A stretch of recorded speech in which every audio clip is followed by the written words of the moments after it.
Hello and welcome back to my channel. As always, I am Matt from Cleanliness Sex Therapy. I'm a licensed clinical therapist and ASEX certified sex therapist.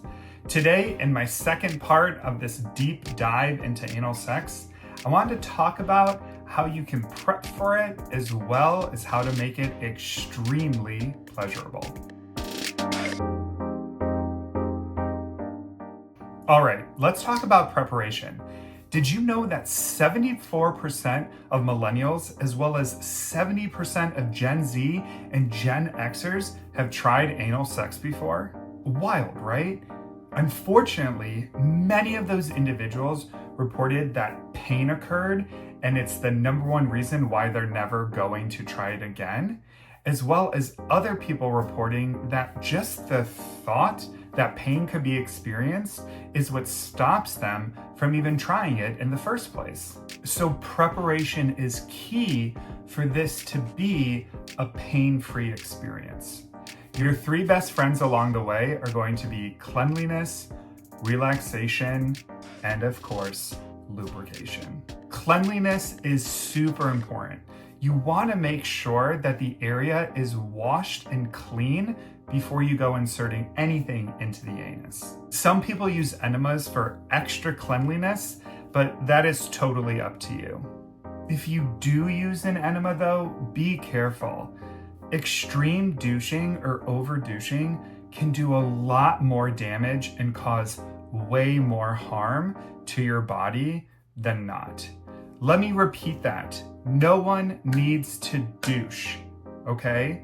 Having a healthy, balanced diet is one of the greatest ways to prep yourself for having a pleasurable experience. Eating plenty of protein and leafy greens promotes a lot of digestive health, making the experience more comfortable.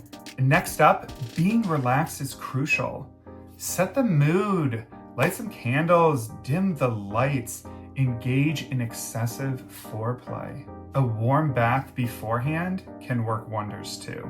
And don't forget mindfulness. Mindfulness and deep breathing, focusing on the immense amount of pleasure you're about to experience, can be game-changing. And last of these three best friends, lubrication. Lubrication may be the best of your best friends. What it does is it reduces friction, which can lead to discomfort or injury. Water-based lubes specifically are very much so condom friendly and can be cleaned up very easily. Silicone lubes are great as well, just really try to avoid using them with silicone toys. And remember, with the anus, there is no such thing as too much lube. All right, let's talk safety. We want to use condoms to help protect us against STIs and infections. Also, consider using PrEP if you're at a higher risk of HIV. PrEP is a daily pill. They also have injections now, but with the pill, if you take it daily, it reduces your risk of getting HIV by 99%. So if it is something that you are interested, please talk to your healthcare provider. When it comes to safety, we want to start slowly too. Using fingers or small toys is a great way to sort of relax the anus and get it ready for bigger things to be inserted. Anal surfacing, where someone caresses the outside of the anus, and anal shallowing, where someone inserts the tip of a finger or something small, like a small sex toy, into the anus, is a great way for those who are curious and want to start exploring. Two things you're going to hear quite frequently throughout this video, and really any video, education, research that you read on anal sex, is the importance of lube and communication. You always want to make sure that you're using plenty of lube and communicating with your partner. Safe words are phenomenal here as well if things may be getting a little higher or uncomfortable for the person receiving anal sex. Remember, lubrication allows for less friction, which allows for less bleeding and irritation. If you notice small amounts of blood, do not panic. This can be somewhat normal the first couple times that you're engaging, and it may just occur until your body becomes more comfortable with the experience. Finally, find comfortable positions and enjoy anal sex.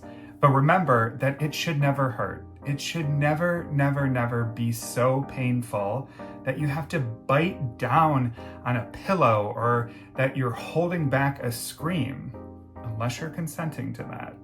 But if you don't want to be experiencing pain, please stop. Excessive pain and bleeding are great signs that it's time to reassess. All right, let's talk about pleasure.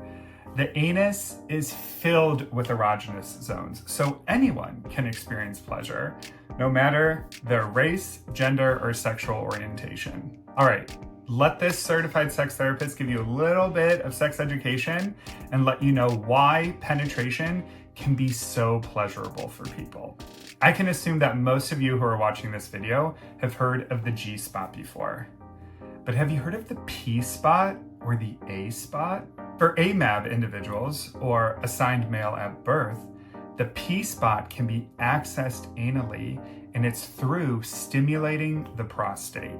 The orgasm that can be experienced through stimulating the P spot is said to be incredible. Same for the A spot for AFAB individuals, or assigned female at birth.